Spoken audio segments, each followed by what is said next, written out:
एकमात्र लक्ष्य है, और वो लक्ष्य है अपने जीवन में एक नई आदत को डेवलप करने का, क्रिएट करने का, एक नई आदत का निर्माण करने का।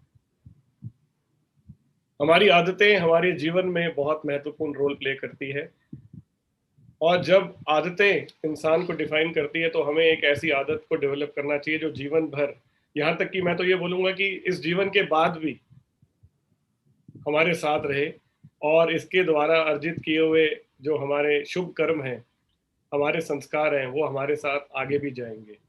तो एक ऐसी आदत जिसमें सबके भले की बात हो, जिसमें स्वार्थ के साथ परमार्थ की बात हो, तो क्या बात है ऐसी आदत की। तो क्या आप सब तैयार हैं ऐसी आदत को डेवलप करने के लिए? Yes sir.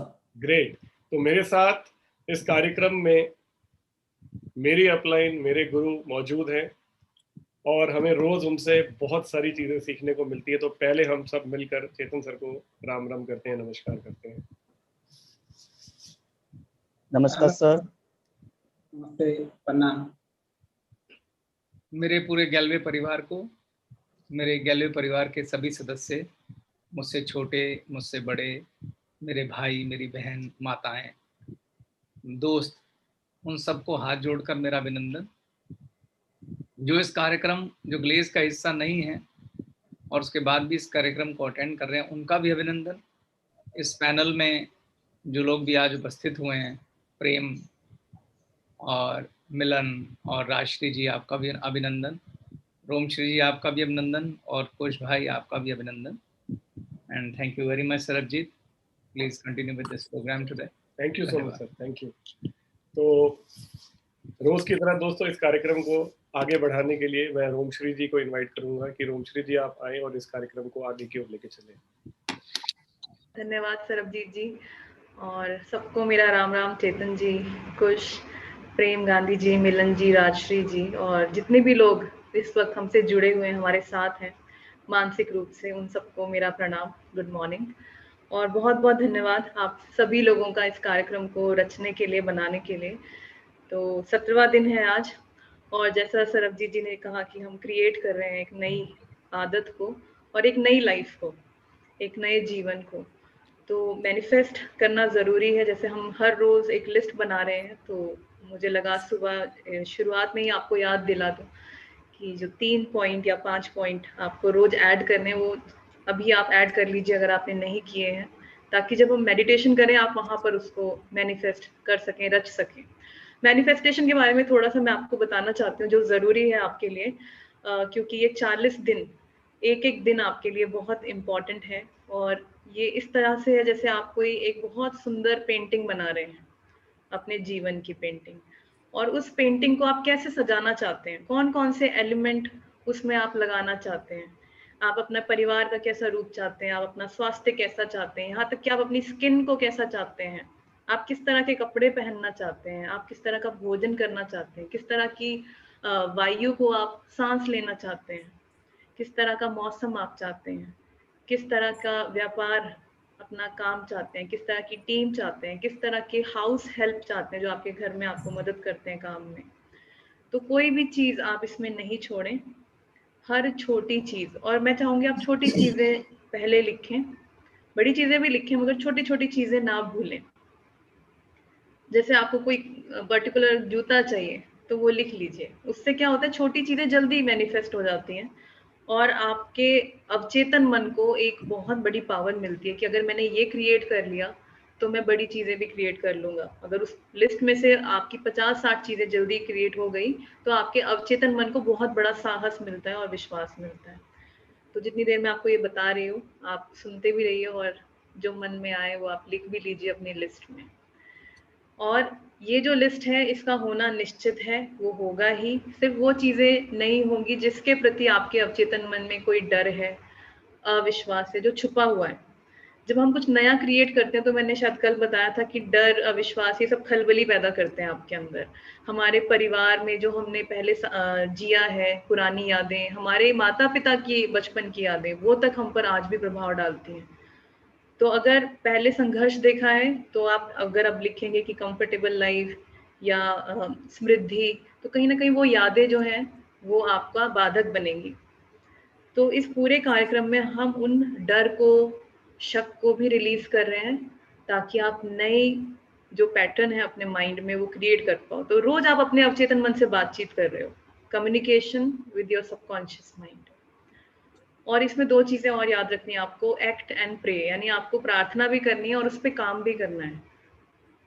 Act and pray, pray and act, यानी प्रार्थना करें और उस पर काम भी करें, और अगर काम कर रहे हैं तो उसके साथ साथ ईश्वर से प्रार्थना भी करें, जैसा कि रोज इस कार्यक्रम में बार बार बताया जाता है।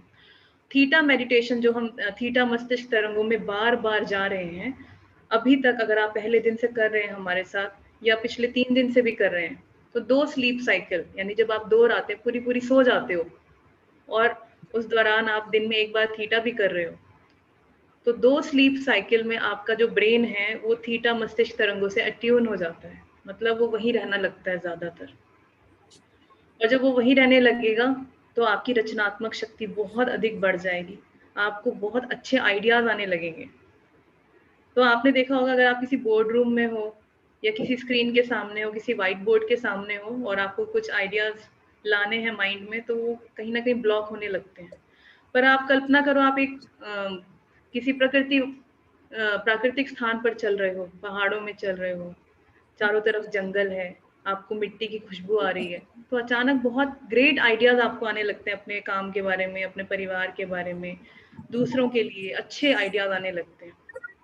ऐसा इसलिए होता है क्योंकि जब आप प्रकृति में हो, आप थीटा ब्रेन वेव में पहुंच जाते हो। तो इसका मतलब ये नहीं है कि आपको बोर्ड रूम मीटिंग्स अपनी गार्डन में बैठकर करनी है। इसका मतलब ये है कि आप ज्यादा से ज्यादा थीटा ब्रेन वेव में अगर रहेंगे तो आपके मन में बहुत अच्छे प्रेरणादायक विचार आने लगेंगे जो सबके लिए कल्याणकारी हैं, और ईश्वर आपको अपना इंस्ट्रूमेंट बना लेगा, आपसे बहुत अच्छे काम भी करवा लेगा। तो ये आप अच्छी यात्रा में हैं। थीटा मेडिटेशन क्या है वो जानने के लिए आप पिछले एपिसोड में डिटेल्स में बताया गया, एक में चेतन जी ने भी बहुत डिटेल में बताया है, तो वो आप देख सकते हैं। जो लोग आज पहली बार जुड़ रहे हैं और आज करेंगे, वो घबराएं ना।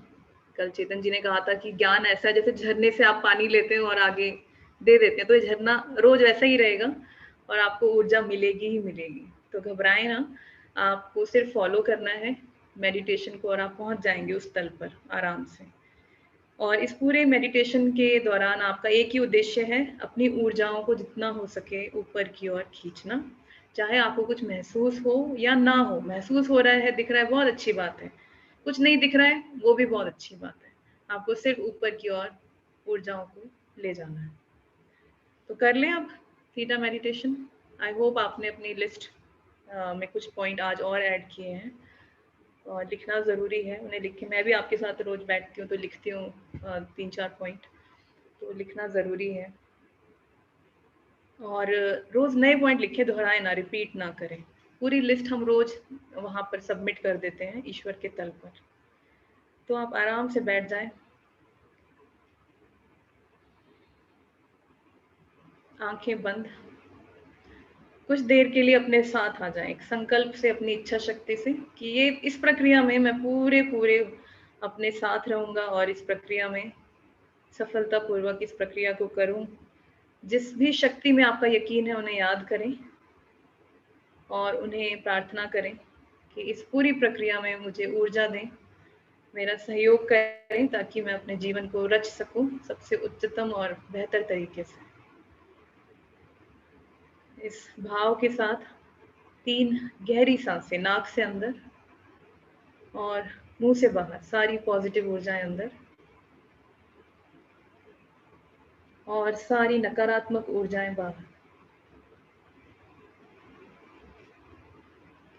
सारा प्रकाश अंदर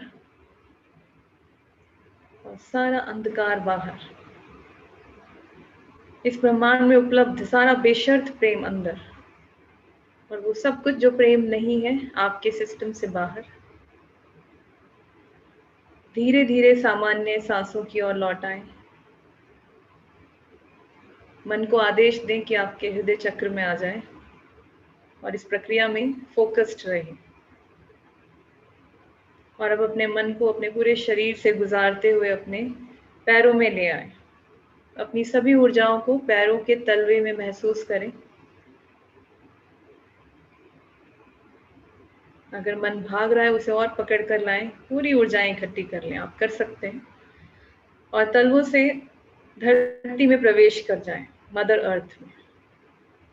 जो कुछ भी धरती के अंदर है, मिट्टी, चट्टानें, पत्थर, जड़ें, पानी, तापमान, उन सबको पार करते हुए 10 फीट नीचे चले जाएं। और वहां से धरती माँ का प्रेम, धैर्य, सहनशीलता, पॉजिटिव एनर्जी, उन सबको इकट्ठा करें और अपने पैरों में ले आएं। पैरों में बांटते हुए इस ऊर्जा को ऊपर की ओर बढ़ें, पूरे शरीर में बांटते जाएं इस ऊर्जा को, और ऊपर की ओर भी खींचते आएं। अपने होश को पूरी रीढ़ की हड्डी से गुजार दें, शरीर से गुजार दें, गर्दन में, गर्दन से और ऊपर, थर्ड आई में, यानी आपके दोनों आईब्रोज के बीच में, और यहाँ से ऊपर खींचें और सिर के मध्य बिंदु में आ जाएं पूरी तरह से। मन को आदेश दें पूरी तरह से सिर के मध्य बिंदु में आ जाएं, और यहाँ से बाहर निकलेंगे प्रकाश की एक बॉल में, जो आपके सिर के कुछ इंच ऊपर है, और आपका होश इसके अंदर है, आप इसके अंदर हैं। थोड़ा रुक कर इसके रंग की कल्पना करें। जो रंग आपको अच्छा लगे वो इसे दे दें, जो भी पहला विचार आए। इससे आपकी कल्पना शक्ति फोकस्ड हो जाएगी, ऊर्जाएं और फोकस्ड हो जाएंगी। ठीक ठीक पहचान ले इस रंग को और इस बॉल को, और ये आपको लेकर ऊपर की ओर बढ़ जाती है। छत को पार करें, बिल्डिंग को पार करें और ऊपर चले जाएं, बादलों को पार करें और ऊपर, एयरप्लेन लेवल उसे भी पार करें और ऊपर और ऊपर और ऊपर, पूरे पृथ्वी के ऑरा को पार कर जाएं, अंतरिक्ष में पहुंच जाएं, जहां अलग अलग ग्रह हैं, नक्षत्र हैं, आकाश गंगाएं हैं, तरह तरह की रोशनियां हैं, प्रकाश है, गैसेस हैं, दो रोशनियों के बीच गैप है, उन सबको पार करें। Dim light, bright light, colourful lights and the gap between the two lights, दो लाइट्स के बीच में जो गैप, एक के बाद एक उन्हें पार करते जाएं और ऊपर और ऊपर और खींचते जाएं अपने होश को और ऊपर, पूरे अंतरिक्ष को पार करें और ऊपर, अंतरिक्ष के अंतिम बिंदु को भी पार कर जाएं, और आप पहुंचते हैं सुनहरे प्रकाश में, गोल्डन लाइट। सब ग्रह पीछे छूट गए और आप उनके भी ऊपर हैं। ये है उच्चतम ऊर्जाओं का तल। हर धर्म के अनुसार जो भी उच्च ऊर्जाएं हुई हैं, संत, महात्मा, देवी देवता, पैगंबर, फरिश्ते, एंजल्स, गाइड्स, जो हमसे उच्च हैं, उनकी बुद्धिमत्ता को वहां महसूस करें, सुनहरे प्रकाश में उनके आशीर्वाद को और प्रेम को, उन ऊर्जाओं को रिसीव करें और ऊपर की ओर बढ़ जाएं और ऊपर खींचे अपने आप को, कहते जाएं और ऊपर और ऊपर और ऊपर और ऊपर। ये आपका वक्त है और ऊपर खींचने का अपनी ऊर्जा को, और आप पहुंचते हैं जेली की परत में, जेली लाइक लेयर, जैसे जेल होता है, उस लेयर में जब आप प्रवेश करें तो आपके प्रकाश की बॉल यहाँ घुल जाएगी, मेल्ट हो जाएगी, और आप तैरते हुए आराम से ऊपर की ओर निकल आए नियमों के तल पर। यहाँ आप सिर्फ ऊर्जा के समान हो चुके हैं। नियमों के तल पे इस ब्रह्मांड के नियम है, जो हाई वाइब्रेशन है, उच्च ऊर्जाएं हैं, विधान है, नियम है, जैसे कर्म का नियम है, कारण और प्रभाव का नियम है, आकर्षण का नियम, मौसम का नियम, और आकार का नियम, समय का नियम, स्थान का नियम। आकारों का नियम है तो आकार ही आकार के रूप में आप कल्पना करें, प्रतीक, चिन्ह, सिंबल्स, और इन्हें पार करते हुए और ऊपर चले जाएं और ऊपर खींचें अपनी ऊर्जाओं को, अपने आप से कहें और ऊपर और ऊपर और ऊपर, सबसे उच्चतम नियम पर, जो है लॉ ऑफ कंपैशन, यानी करुणा का नियम, बेशर्त प्रेम का नियम, जिसकी कल्पना आप गुलाबी रोशनी के रूप में करते हैं, पिंक लाइट, और इसे आप अपने सांसों के माध्यम से अपने अंदर भरते जाएं, गुलाबी रोशनी, करुणा को अपने अंदर भरते जाएं। इससे आपके डर, शक, अविश्वास, तनाव सब बह जाते हैं और आप हल्के हो जाते हैं। सब कुछ यहाँ रिलीज कर दें और सिर्फ करुणा को अपने अंदर भरें, और ये आपको और ऊपर की ओर धकेल देती है, उस द्वार की ओर जो ईश्वर, क्रिएटर या सृजक के तल की ओर खुलता है, पहले अपना सिर और फिर बाकी का शरीर प्रवेश करें ऊपर की ओर। यहाँ सिर्फ सफेद रोशनी है जो अनंत है, इसमें और ऊपर बढ़े, इस बार और ऊपर खींचे अपने आप को, ईश्वर से कहें इस बार मुझे और ऊपर लेकर जाए, और ऊपर और ऊपर और ऊपर, जब तक कोई आकार न रह जाए, कुछ भी न रह जाए, सिर्फ सफेद रोशनी और कुछ भी नहीं, कोई विचार नहीं, कोई भावना नहीं, सिर्फ सफेद रोशनी का एहसास। प्योर वाइट लाइट, जिसे आप ईश्वर कह सकते हैं, अल्लाह कह सकते हैं, कुदरत कह सकते हैं, ब्रह्मांड की ऊर्जा जिसने सब कुछ रचा, सोर्स ऑफ ऑल सोर्सेस। और यहाँ ईश्वर की ऊर्जा में आप एक हो जाए, एक एक अणु, एक एक एटम आपका वहाँ एक हो जाए क्रिएटर की ऊर्जा में, क्योंकि कोई आकार नहीं रह सकता, निराकार ऊर्जा है, शुद्ध है, अनंत है। जैसे चीनी दूध में घुल जाती है, आप ढूंढ नहीं पाते, और जैसे नदी सागर में मिल जाती है, ऐसे एक हो जाए उस ऊर्जा में, उस एक होने के एहसास को महसूस करें। और यहाँ पर हम कमांड करेंगे, प्रार्थना करेंगे बेशर्त प्रेम भेजने की उन लोगों को जो किसी भी प्रकार के कष्ट से गुजर रहे हैं, सभी लोग जो हमारे जीवन में हैं। तो आप मेरे साथ इस कमांड को दोहराएंगे मन में ही, ईश्वर मैं और आप एक हैं, कोई अलगाव नहीं है। ईश्वर ये कमांड है या ये प्रार्थना है कि वो सभी लोग जो मुझसे प्रत्यक्ष या अप्रत्यक्ष रूप से जुड़े हैं, किसी भी प्रकार के कष्ट से गुजर रहे हैं, शरीर में है या शरीर में नहीं है, उन सबको बेशर्त प्रेम भेज दें, सबसे उच्चतम और सबसे बेहतर तरीके से। धन्यवाद क्रिएटर, ये हो गया, ये हो गया, ये हो गया, क्रिएटर मुझे दिखाएं। और एक विशाल बॉल की कल्पना करें, ऊर्जा की गेंद है, लाइट की बॉल है, जो प्रतीक है आपके जीवन का, आपके यूनिवर्स का, जिसमें वो सभी लोग हैं जो आपसे जुड़े हैं।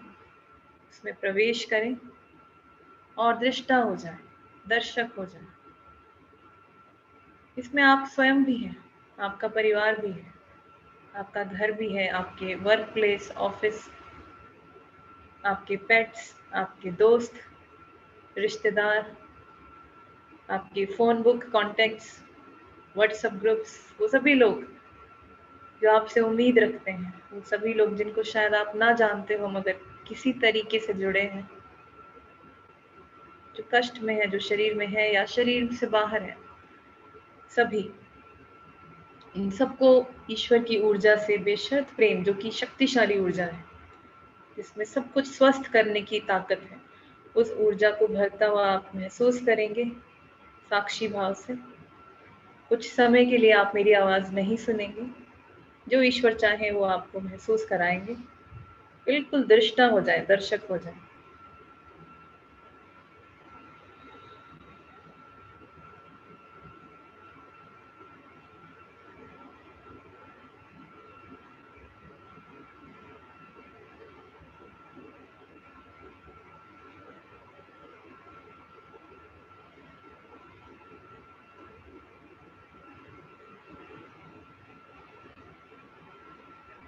सभी लोगों के अंदर इस प्रकाश को भर दें। ईश्वर की ऊर्जा बहुत शक्तिशाली है, घटना कुछ क्षणों में घट जाती है। तो पूरी बॉल को आप भर दें प्रकाश से। पूरी बॉल का भर जाना यानी आपके पूरे यूनिवर्स, यानी आपका पूरा जीवन में जो लोग जुड़े हैं, आपका शहर, आपका समाज, आपका राज्य, आपका देश, या वो सभी लोग जहाँ तक भी ये ऊर्जा पहुँचनी है पहुँचती है, और आप आराम से बाहर निकल आए वापस ईश्वर के तल पर, उस ईश्वरीय ऊर्जा, रचनात्मक ऊर्जा के तल पर जो सिर्फ सफेद रोशनी है। वहाँ खुद को शुद्ध करें, जैसे आप स्नान करते हैं, कोई और ऊर्जा ना रहे, किसी और की ऊर्जा ना रहे, ईश्वरीय ऊर्जा। और अब पूरे फोकस के साथ आप अपने लिए, अपने परिवार, अपने जीवन के लिए मैनिफेस्ट करेंगे, कमांड करेंगे, और एक एक शब्द को आप मन में मेरे साथ दोहराएंगे, मन कहीं और ना जाए, इसको पूरा पूरा आप दोहराएंगे मन में ही। मैं ईश्वर के प्रकाश को साक्षी मानकर संपूर्ण ब्रह्मांड में ये घोषणा करता हूँ या करती हूँ कि मैं पूरी तरह से स्वस्थ, समृद्ध, सुरक्षित और सकारात्मक ऊर्जा से भरा हूँ। मैं जीवन में ग्लेज के साथ नित नई सफलता की ऊंचाइयों को पा रहा हूँ। मेरी समृद्धि, स्वास्थ्य, लाभ और खुशियों का स्रोत ईश्वर ही है। मैं अनंत ऊर्जा, स्वास्थ्य, सफलता और समृद्धि का स्वागत करता हूँ और इस सब का सदुपयोग करने वाली बुद्धि का भी स्वागत करता हूँ। मैं ईश्वर का आभारी हूँ और सभी उच्च गुणों को सीख रहा हूँ। मैं मन, वचन, कर्म, शरीर और आत्मा से संपन्नता, प्रसन्नता, स्वास्थ्य और उच्च ऊर्जाओं को निरंतर ग्रहण कर रहा हूँ। मैं अपने परिवार और ग्लेज के साथ एक अद्भुत, स्वस्थ, समृद्ध, सकारात्मक, ऊर्जावान, ईमानदार, सफल, उपलब्धिपूर्ण और कल्याणकारी जीवन जी रहा हूँ। इसके साथ जो मैंने अपनी मैनिफेस्टेशन लिस्ट में पॉइंट लिखे हैं वो सब कुछ अब मेरे जीवन में है। धन्यवाद ईश्वर, ये हो रहा है, ये हो रहा है, ये हो रहा है। ईश्वर मुझे दिखाए और उस तल पर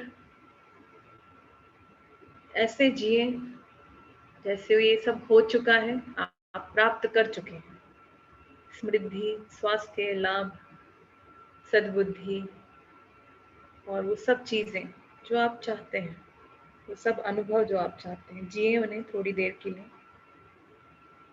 ऐसे जिए कि हो चुका है।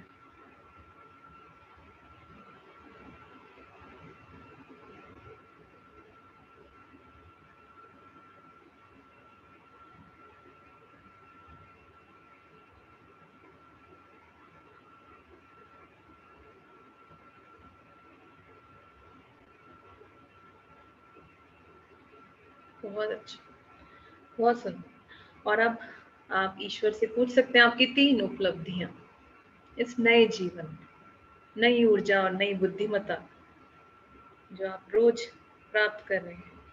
अब 3 उपलब्धियां आपको दिखाएं। ईश्वर से कहें कि मैं तैयार हूं। और क्या है सबसे सुंदर है, सबसे आनंददायक है और कल्याणकारी है।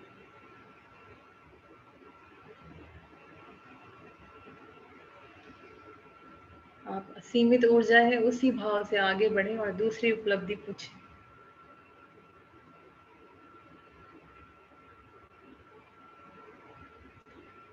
ईश्वर से आप कहते जाएं कि मुझे और स्पष्ट बताएं, और स्पष्ट।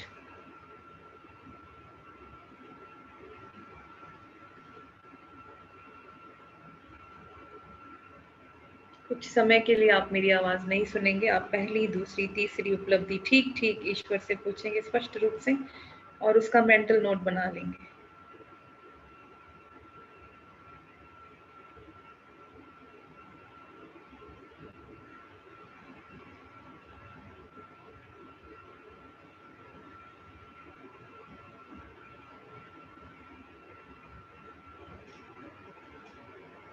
बहुत सुंदर। दूसरी उपलब्धि भी पूछ लें और तीसरी भी।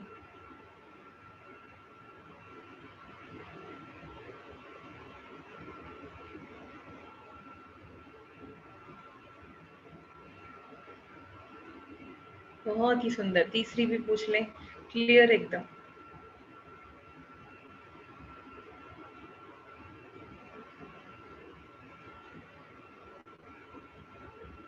बहुत बढ़िया। इन सब उपलब्धियों और ऊर्जाओं के लिए, इस अवसर के लिए ईश्वर का धन्यवाद करें। इन सब ऊर्जाओं को लेकर अपने अंदर आ जाएं, सिर के केंद्र बिंदु से प्रवेश करें, अपने मस्तिष्क में लाइट स्विच ऑन करें और पूरे शरीर में इस ऊर्जा को बहता हुआ देखें। नई ऊर्जाओं को और क्लियर, इस बार और स्पष्ट रूप से महसूस करें। मस्तिष्क तंत्र में, ब्रेन के न्यूरॉन्स में, श्वसन तंत्र में, फेफड़ों में, पाचन तंत्र में और पूरे नाड़ी तंत्र में आपके ब्लड के साथ बहता हुआ, ऑक्सीजन के साथ बहता हुआ, आपकी एक एक कोशिका में, एक एक सेल फ्रेगमेंट में इस नई ऊर्जा को आप भरें और देखें कि शरीर किस तरह इसे स्वीकार कर रहा है।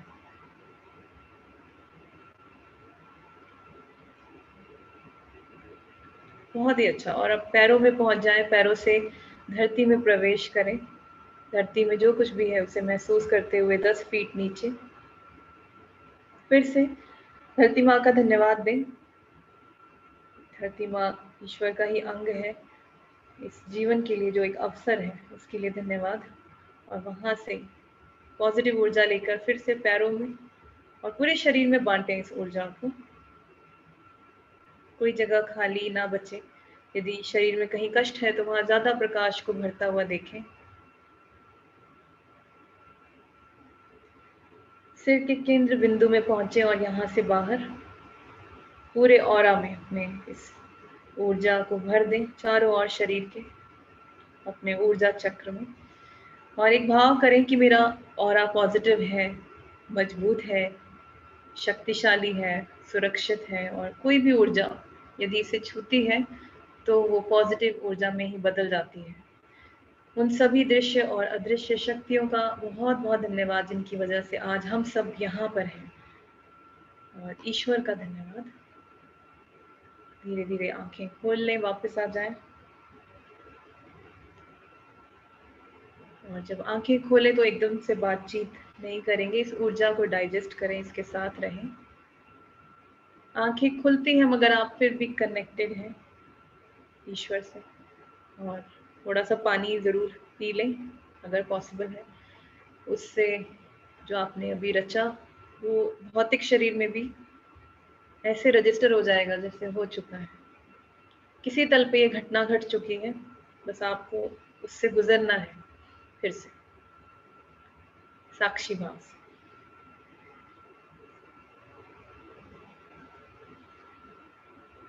तो मुझे उम्मीद है आज और भी अच्छा हुआ पहले से। तो अगर पैनल में कोई बताना चाहे अपना अनुभव तो ज़रूर आप लोग बताएं।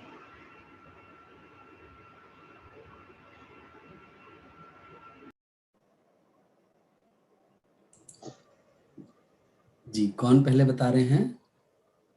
जी, नमस्कार मिलन सर, मिलन कुमार। नमस्कार। पहले तो सभी गुरुजी को प्रणाम। जैसे हमारा founder director mister Chetan sir, mister Sanjeev sir, mister Sarabjeet sir को मेरे प्रणाम। और इस पैनल को आने में मौका मिला हमारा कुश सर की द्वारा और हमारा आशीष सर की द्वारा अपलाइन है। और आज इतना दिन जो 17 दिन प्रोग्राम हो रहा है सर, मैंने पहले जो अभी की परिस्थिति साथ सर बहुत तनाव में था, जो एक दुनिया से एक दुनिया में आ चुके, जो बिजनेस की बात कर रहा हूँ, प्रेशर था, टेंशन था। तो आज 17 दिन बहुत अच्छे अनुभव हो रहा है, वो सारे तो मैंने दूर हटा दिए हैं। पहले मैं एससीपी ट्रेनिंग जो लिए हैं, पीछे की बात कर रहा हूँ सर, इलाहाबाद में लिए 2014 साल में। कुछ सर आया था और मैम भी आया था साथ में। मेरी बैक का बहुत दर्द होता था, मैम ने खुद से ईईटी करवाया उसी प्रोग्राम पे। और उस समय में कुर्सी में बैठने में मेरा पीछे थोड़ा चोट लगा था, जिसकी वजह से मैंने बहुत दर्द में था, बैठ नहीं पाता था बहुत समय। तो उसमें मैम ने कराया, उसके बाद मैंने बिल्कुल सुस्त मिला। और उस समय ऐसे चल रहा हूं तो मेरे को लग नहीं रहा है, तो पीछे मेरा दर्द था। और मैम को पूछा था, मैम ने एक एग्जाम्पल दिया था। पूछा इसलिए था जो क्या इस चीज को एक बार करना है या हफ्ता में एक बार करना है या महीना में करना है। एक एग्जाम्पल दिया था, कुछ सर ने शायद एग्जाम्पल दिया था। बोले मिलन आप बताइए, जहां एक घर को एक महीना में एक दिन सफाई करते हैं, तो क्या वो एक महीना में उसकी धूल बाली आएगा या नहीं आएगा। तो मैं समझ गया था, मतलब था कंटिन्यू करना। तो मैंने कोशिश किया कंटिन्यू करने में काम के साथ साथ, तो रिजल्ट मिला सर। आज वो पेन नहीं है सर। और मैं ट्रेनिंग लिया, इलाहाबाद से सिलीगुड़ी आया सर। सिलीगुड़ी में जब रिपोर्ट मिला, कलकत्ता फ्लोटेल होटल में ट्रेनिंग हो रहा है, हमारा अपलाइन मिस्टर पंकज सर ने, मिस्टर आलोक सर ने, मिस्टर भारत सर ने, तो सारे मिलके जब प्रोग्राम करा तो मैंने अटेंड किया। उस जगह पर मेरे अपलाइन आशीष सर ने बताया था, जो बहुत सारे अपलाइन को, बहुत सारे डाउनलाइन को भी बोल रहा था, जो मिलन जी मेरा पहला लाइन पे प्रेसिडेंट बनने वाला है। उस समय की डीडी लेवल बोला करता था। तो मैंने एक ही शब्द बोला, जो अपलाइन की बात सच हो जाए, और उसी का तैयारी भी हो रहा था। 10-12 तारीख में ऐसे प्रोग्राम हुआ था कलकत्ता में, और मैं सिलीगुड़ी पहुंचा और लगातार मेहनत किया। सिर्फ पॉजिटिव सोचा नहीं, साथ साथ मेहनत भी किया है। और 10-12 दिन बचा था महीना का, सिर्फ दिल से बोल रहा हूँ, नींद नहीं आ रहा है रात में। मेहनत किया, प्लानिंग किया। अपलाइन था, सबसे महत्वपूर्ण अपलाइन जो था मिस्टर पंकज सर था, डीडी बनाने का रोल था, साथ ही साथ भरत सर ने था ब्रांच मैनेजर। और जगह जगह पे हम सिलीगुड़ी में, मालदा पे हम एसीपी ट्रेनिंग चलाया। मैं टेनआर भी हूँ। और आज की जो अनुभव सर, 3 अनुभव मेरे को मतलब स्पष्ट रूप में दिखाई दिए हैं। जैसे हमारा Glaze Trading India Private Limited world पे नंबर हुआ है, उसकी फंक्शन कौन सी कंट्री में नहीं बता सकता हूँ सर, उतना क्लियर नहीं हुआ है। तो फंक्शन हुआ है, ज्यादातर मेरी डाउनलाइन अचीवमेंट किए हैं, जो मैंने यूरोप में भी अचीव किया था, वही दिखाई दे रहे हैं मेरे डाउनलाइन से। कर रहा हूँ जहाँ तीर्थ स्थान होता है, और साथ ही साथ मेरी फैमिली भी अनाथ आश्रम और वृद्धाश्रम में कुछ दान कर रहा है। और साथ ही साथ मैं प्लानिंग किया हूँ, मेरे गांव पे तालाब में प्लानिंग करके पेड़ लगा रहा हूँ सर। धन्यवाद सर। बहुत बढ़िया मिलन जी। बहुत सुंदर मिलन, बहुत अच्छा। Thank you sir. आपकी आवाज हालांकि बीच बीच में थोड़ी कट गई थी, लेकिन हम समझ पा रहे थे कि आप क्या बोलना चाह रहे हैं। तो बहुत सुंदर, बहुत अच्छा। Thank you sir. आपकी पेड़ वाली बात बहुत अच्छी लगी। कहीं ना कहीं तो परमार्थ जोड़ना ही चाहिए। मैं तो ये बात भी बोलूँगा कि हमारे बिजनेस में एक बहुत मुख्य हिस्सा है कि आपको अपने अनुभव शेयर करने चाहिए जब आप ग्लेज में सफलता हासिल करते हैं। तो मज़ेदार बात तब होगी कि आगे से जब भी कोई, मतलब मेरे को बहुत अच्छा लगेगा कि जब भी कोई ग्लेज में अपनी सफलता की कहानी शेयर करे, तो उसमें स्वार्थ और परमार्थ दोनों का संगम, वो ये भी बताए कि मैंने ये सफलता की है स्वार्थ में, और परमार्थ में ये सफलता हासिल की। जैसे अगर आप कह रहे हैं कि मैंने मैनिफेस्ट किया कि मैं पेड़ लगा रहा हूँ, तो ये तुम्हारा भ्रम से किया, ब्रह्म से यानी उस ईश्वर से किया वादा भी है। तो जब तुम्हारा अपने मन में एक प्रण लेना कि मेरा जो भी इनकम होगा उसका इतना प्रतिशत, वो तुम्हारी संकल्प है, उसके साथ मैं पेड़ लगाने में खर्च करूँ। तो उसके लिए आप छोटे छोटे पौधे लीजिए, पेड़ लीजिए, जो भी आए। अगर आपने 100 रुपया कमाया, मान लो आपने कहा मैं 10% परमार्थ में लगाऊंगा, तो 10 रुपए का एक गुल्लक लगा लीजिए और 10 रुपए उसमें डालते रहिए, ठीक। और उससे जो पैसा इकट्ठा हो, देखो बात ये नहीं होती है जैसे हमारे, मैं एक बड़ी अच्छी पोस्ट देख रहा था, कहीं कहीं मेरे पास होगी तो मैं अगले प्रोग्राम में शेयर करूंगा। उसमें एक लेडी है, बुजुर्ग लेडी, उनका कंपैरिजन ऑल ओवर वर्ल्ड के जितने भी धन्ना सेठ हैं, बिल गेट, बड़े बड़े जो पूरे अपना अनिल अंबानी और आपका अडानी, बड़े बड़े जो धन्ना सेठ हैं पूरे वर्ल्ड के, उस लेडी का उनके साथ कंपैरिजन दिखाया गया, बड़ा ही खूबसूरत। और वो लेडी एक बूढ़ी लेडी जिसके पास पेंशन आती है, सिर्फ पेंशन, और उसने अपनी सारी पेंशन दान में दे दी। तो बात ये नहीं है कि आपने 100 रुपया दिया या 1 लाख दिया, आपका त्याग कितना बड़ा है वो मैटर करता है। एक व्यक्ति ने 1 लाख कमाया, 1000 दे दिया, एक व्यक्ति ने 100 रुपए कमाया, उसमें से 10 रुपया दे दिया, तो वो 10 रुपए वाले की कीमत बहुत ज्यादा है, क्योंकि उसका त्याग बड़ा है। तो आप संकल्प जब लें तो उसको बोले कि जो भी आएगा अब आप मेरे पार्टनर हैं। 100 कमाऊंगा तो 10 तुम्हारे, 1000 कमाऊंगा तो 100 तुम्हारे, लाख कमाऊंगा तो 1000 तुम्हारे। और जो तुम्हें ब्रह्म ने संकल्प दिखाया, मानो पेड़ लगाने का दिखाया, उसका तुम एक गुल्लक बना लो, उसमें पैसे डालते रहो। ये भी जो आप गुल्लक में पैसा डालेंगे, ये बहुत बड़ी इन्वेस्टमेंट है। दुनिया के कोई भी बैंक इतनी बड़ी रिटर्न नहीं देता जितनी बड़ी रिटर्न वो देगा। दुनिया की कोई इन्वेस्टमेंट इतनी बड़ी रिटर्न नहीं देगी जितनी बड़ी रिटर्न वो गुल्लक देगी आपको, पर वो भी आपको दिखाई नहीं देगी। मैंने कहा ना, जब आप कोई भले का काम करते हैं, कोई अच्छा काम करते हैं, आप किसी इंसान के लिए नहीं करते। पहले तो आप ये समझ लीजिए। आज के बाद कभी बोलना नहीं मैंने उसके लिए ये किया, उसके लिए वो किया, इसके लिए ना। आपने अपने धर्म के लिए किया, और उसका फल कौन देगा? बॉस देगा ना, वो इंसान देगा, चाहे वो बच्चा हो, दोस्त हो, भाई हो, पत्नी हो, पुत्र हो ना। आप सिर्फ अपना स्वधर्म निभाइए, उसका फल उसने देना। किसी से कोई शिकायत नहीं करनी, शिकायत छोड़ दो, बस अपना कर्म करो स्वधर्म में रह के। ठीक है? बहुत सुंदर, बहुत सुंदर, बहुत सुंदर, बहुत अच्छा लगा। आगे सर नेक्स्ट कौन बोलना चाहेगा? जी प्रेम, आप बताएं। नमस्कार, प्रणाम सभी अप्लायंस और ग्रेट डायरेक्टर सर को। और मैं थैंक यू करना चाहता हूँ अप्लायंस का, जिन्होंने मौका दिया मुझे आज इस प्लेटफॉर्म पर आने का। और मैं बात करता हूँ आज के अनुभव की और अपने जीवन की। तो आज का अनुभव बहुत अच्छा रहा।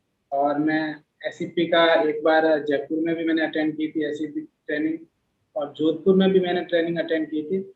और इससे प्रभावित होकर मैंने विपश्यना भी अटेंड की थी, 10 दिन का शिविर था, वो भी बहुत बढ़िया रहा।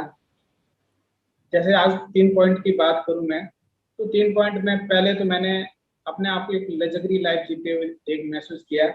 और मेरा सपना है वर्ल्ड टूर का, वो मैं पूरा कर रहा था। मैं ऐसी दुनिया का कोई देश नहीं जहाँ मैं एक रात ना बिताऊं, ऐसा मेरा सपना है।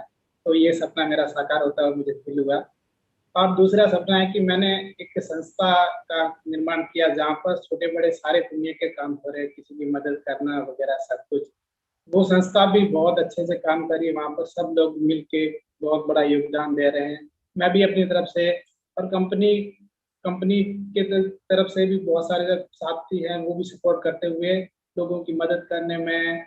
और एक जैसे मैं कहीं भी कभार कहीं जाता था तो मुझे एक कई बार बच्चे वगैरह भीख मांगते हुए देखता था, तो मुझे लगता है क्यों ना इनके लिए मैं भविष्य में कुछ कर सकूं। तो मैंने सोचा कि मैं भविष्य में ये कर सकता हूँ, जब मेरे पास में अच्छा पैसा होगा, मैं संस्था के अंदर उन्हें लाकर उन्हें वहीं से पढ़ाई करवा के एक अच्छा नाम, अच्छी पहचान दें, ताकि भविष्य में और लोगों की मदद कर सके और लोग अच्छी जिंदगी जीने के लिए लोगों को गाइड कर सके। और लास्ट में तीसरा बात ये है कि ग्लेज कंपनी एथिकल वर्ल्ड की नंबर 1 कंपनी, एथिकल ब्रांड के साथ एक नाम मिला कि ग्लेज दुनिया की नंबर 1 कंपनी है, पर एथिकल नंबर 1 कंपनी का टैग मिला, ये मैंने महसूस किया। और पूरा सम्मान दुनिया भर में ग्लेज को एक बहुत अच्छा सम्मान मिला, भारत सरकार द्वारा भी एक बहुत अच्छा सम्मान मिला, ये भी मैंने महसूस किया। और एक सफल लीडर की तरह मैं पूरी दुनिया में अपनी एक अच्छी पहचान की जिंदगी जी रहा हूँ, ये महसूस किया। Thank you. बहुत सुंदर, बहुत बढ़िया, बहुत अच्छा, बहुत बढ़िया प्रेम। प्रेम भाई ने एक बड़ी अच्छी बात बोली सर, जब उन्होंने एक शब्द का इस्तेमाल किया कि ग्लेज वर्ल्ड की सबसे एथिकल नंबर 1 कंपनी। तो जो एथिकल वर्ड था उस पर उन्होंने खासकर एक जोर दिया, जो कि बहुत महत्वपूर्ण है। बहुत बढ़िया प्रेम भाई, बहुत बढ़िया, वंडरफुल। जब आप एथिकल कह रहे हैं तो आप सद्बुद्धि ही कह रहे हैं, क्योंकि कोई सद्बुद्धि वाला व्यक्ति ही एथिकल हो सकता है। तो तुम्हारा इसलिए बहुत सुंदर तुमने वक्तव्य दिया, बहुत अच्छा, बहुत अच्छा। राजश्री जी, आपकी बारी। नमस्ते। सबसे पहले मैं सभी गॉड को सादर प्रणाम करती हूँ, जो मुझे आज पैनल में आने का मौका मिला है। मैं कभी सोचती नहीं थी कि मैं इतने बड़े महान डायरेक्टर के साथ सामने आपके साथ सर मैं बात कर सकती हूँ। मैं ईश्वर से धन्यवाद कहती हूँ, इतना अच्छा मुझे मौका मिला है। मैंने 12 और 4th सेक्शन में ऐसा महसूस किया था सर मैंने कि हमारी कोल्हापुर टीम के लोग पैनल में आने चाहिए, और वो सपना भी मेरा 4th के सेक्शन में पूरा हो गया। और कभी मैंने सपने में भी सोचा नहीं था कि मैं भी पैनल में आऊंगी और आपके साथ मेरी बातचीत होगी। ये मेरा बहुत बड़ा सौभाग्य है सर, मैं बहुत खुश हूँ सर।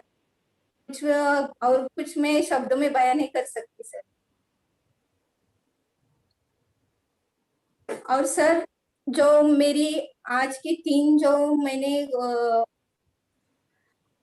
सर मैं ज्यादा बोल नहीं सकती खुशी के मारे से। मैंने जो आज 3 जो मेरी ख्वाहिशें देखी वो मैं ग्लेज के साथ मैंने कुछ अचीव किया है, और वो मैं अपलाइन के साथ मैं बहुत खुश हूँ। और ग्लेज में इतना बड़ा ग्लेज हो रहा है कि जहाँ ग्लेज के जो भी कोई फंक्शन होते हैं वहां में कुछ ना कुछ मैंने अचीव किया है, और मेरे अपलाइन के साथ मैं वहां पे हूँ, ऐसा मैंने देखा। और मेरा दूसरा जो सोच थी वो मैंने अपने बेटों के बारे में देखी, अपने परिवार के बारे में। मेरे 2 बेटे हैं, उन्होंने कुछ तो हासिल किया है जो मुझे जो मैं बता नहीं सकती। वो मैंने देखा कि मेरे बेटे ने कुछ तो हासिल किया है। और ग्लेज के साथ मैं कई दिनों से हूँ, 1 साल से हूँ, लेकिन मुझे ग्लेज में वो सर आप हर कोई जो सेक्शन में आप हिस्ट्री बताते हैं, कोई जो सर आपको अलग शब्दों में उसका विश्लेषण करते हैं, जो हर कोई सरबजीत सर पूछते हैं कि इस प्रश्न का जवाब दो, उस प्रश्न का कोई क्या मतलब होता है। सर मैं इतना जानती हूँ कि सर आप वो बात इतनी सरलता से बताते हो कि बस दिल को छू जाती है सर वो बात हमारी। और ऐसा लगता है कि आपके बात सुनते जाओ, और आपके बातों से बहुत कुछ लेना है सर, और बहुत कुछ आगे जाकर सीखना है आपसे। बस यही प्रार्थना है मेरी, आपसे बहुत कुछ ज्यादा ज्ञान मिले बस। धन्यवाद राजश्री। मैं आपने मेरे लिए ऐसे शब्द बोले उसके लिए कोटि कोटि धन्यवाद, बहुत बहुत धन्यवाद। नहीं सर, पर आप में और मुझ में कोई फर्क है नहीं। जितना ईश्वर तत्व आप में है उतना ही मुझ में भी है। तो मेरी तरफ से आपके ईश्वर तत्व का भी अभिनंदन। तो जो ईश्वर प्रेरणा देता है मैं बोल देता हूँ, सच्ची बात बताता हूँ, दिल की बात बताता हूँ। जो मुंह वाणी से कुछ निकलता भी है ना, तो मैं कोई तैयारी करके बैठता हूँ ना मैं कभी कुछ लिख के बैठता हूँ। उसके बाद जब बोलता हूँ और एक आधी बार बाद में भी सुना तो मैं हैरान होता हूँ कि क्या ये मैंने बोला, क्या ये मैंने कहा। फिर 1 मिनट में बात समझ में आती है कि वो अपना काम करवा रहा है सिर्फ और मैं उसका बात बोल रहा हूँ। और सिर्फ इतनी सी बात है कि मैं इतना भाग्यशाली हूँ कि उसने मुझे निमित्त बना लिया है। मतलब मैं वो पानी का पाइप हूँ, मैं पाइप हूँ, पानी नहीं हूँ, पानी उसी का है। उसने मेरे को पाइप बनने का सौभाग्य दे दिया, बस इतना। पानी वहीं से आ रहा है और आप तक पहुंच रहा है, तो मैं बीच में एक साधन मात्र हूँ। तो इसलिए नहीं सर, बहुत अच्छा लगता है आपकी बात सुनकर। इतने आप विश्लेषण से उसका विस्तार करके बताते हैं ना, कोई भी अज्ञान लोग हो वो आपके जो बात सुनेंगे ना तो खुशी से मारे पागल हो जाएंगे, और वो कभी अज्ञानी नहीं रहेगा, ज्ञानी ही बन के आपकी बात सुनेंगे। बहुत बहुत धन्यवाद राजश्री जी। मैं पैनल में जो भी मेरे साथी बैठे हैं उनसे कुछ सवाल पूछना चाहता हूँ। वो सवाल तो मैं आपसे पूछ रहा हूँ, लेकिन जो भी लोग YouTube पे देख रहे हैं वो भी अपने आप से ये पूछें कि जीवन में जब भी आपको कुछ अच्छा लगता है तो आप उसे एक बार करते हैं या बार बार करते हैं? बार बार करना चाहिए। बार जैसे मान लीजिए जब आपने कुछ खाया और खाने में आपको वो बहुत स्वादिष्ट लगा, तो उस समय आपके मन में इच्छा क्या आती है? वैसे दोबारा फिर खाऊंगा जरूर। कई बार तो ऐसा भी होता है, मैं उस चीज के लिए बहुत ज्यादा फेमस हूँ, चेतन सर मेरा मजाक भी उड़ाते हैं उस चीज के लिए बहुत ज्यादा, कि मुझे जब कोई फिल्म अच्छी लगती है तो मैं वो फिल्म को कई बार देखता हूँ। एक ही फिल्म को। तो जैसे कई बार जो भी चीज आपको पसंद होती है, जिससे आपको मजा आता है, जिसे आप एंजॉय करते हैं, उसे आप बार बार करते हैं। तो ये हमारा स्वभाव है सबका, ज्यादातर लोगों का। जो भी लोग वाकई में थीटा को एंजॉय कर रहे हैं, उन्हें कभी कुछ कहना नहीं पड़ेगा कि आपको उसे दोबारा करना है, वो खुद ही करेंगे। उसके बाद ये आपकी लाइफ का हिस्सा बन जाएगी अगर आप वाकई में इसे एंजॉय कर रहे हैं। एक तो है कि हम कह रहे हैं, हमारा कॉन्शियस माइंड कह रहा है, लेकिन अगर आपका सबकॉन्शियस इसको एंजॉय कर रहा है, तो फिर आप समझ लो कि जैसे ये तो क्लास वर्क है जो चल रहा है, होमवर्क तो इसके बाद जाके खुद ही करना है, और होमवर्क पूरा दिन चल रहा है। जो जागृति की स्थिति है, अवेयरनेस की स्थिति है, वो हमारा होमवर्क है जो हम यहाँ से लेकर जाते हैं। और उसके बाद यदि आप रात को सोने से पहले एक बार फिर थीटा कर लेते हैं, तो आप समझ लीजिए बहुत ब्लेस्ड है, फिर आप उसे एंजॉय कर रहे हैं। और अगर आपको मुझे सोचना भी पड़ रहा है ना कि मुझे थीटा करना है, जो मजा आता है, जो मजे जिस चीज में आपको एंजॉय करना होता है ना, आपको उसके लिए कोई तैयारी नहीं करनी पड़ती, उसके लिए सोचना नहीं पड़ता, वो नेचुरली होता है। तो मुझे ये लगता है कि अगर वाकई में जो भी लोग थीटा एंजॉय कर रहे हैं, मैं तो बहुत कर रहा हूँ, मुझे तो बहुत मजा आता है। और काफी टाइम से एक चैलेंज रहता था नींद वाले पार्ट का, तो वो तो बिल्कुल छूमंतर हो गया। मुझे तो लगता है जिसको भी नींद नहीं आती हो, वो थीटा कर ले, वो अपने कहाँ पहुंच जाएगा पता नहीं। मैं तो आज भी सो गया था यार, बैठे बैठे भी। तो मुझे लगता है कि मैं तो ये सजेस्ट करूंगा कि जो भी लोग एंजॉय कर रहे हैं और जो इस कार्यक्रम में पिछले 16-17 दिन से लगातार जुड़े हुए हैं, वो जुड़े रहें और इसे एंजॉय करें और जीवन भर एंजॉय करें। ये मेरा एक छोटा सा सजेशन था, मन में आया तो मैंने कह दिया। अगली चीज इसके साथ जुड़ी हुई, चेतन सर ने इन 17 दिनों में कई बार एक शब्द का इस्तेमाल किया सर, और आपने उसे बताया तो है, लेकिन मैं चाहता हूँ सर एक बार आप उसे फिर से समझाएं। और उस शब्द का वो शब्द है, वो है स्वधर्म। स्वधर्म को आप एक बार थोड़ा सा और डिटेल में एक्सप्लेन करें। स्वधर्म तो मैं कई बार एक्सप्लेन कर चुका हूँ, पर यस, कर्म योग में स्वधर्म का सबसे बड़ा रोल है।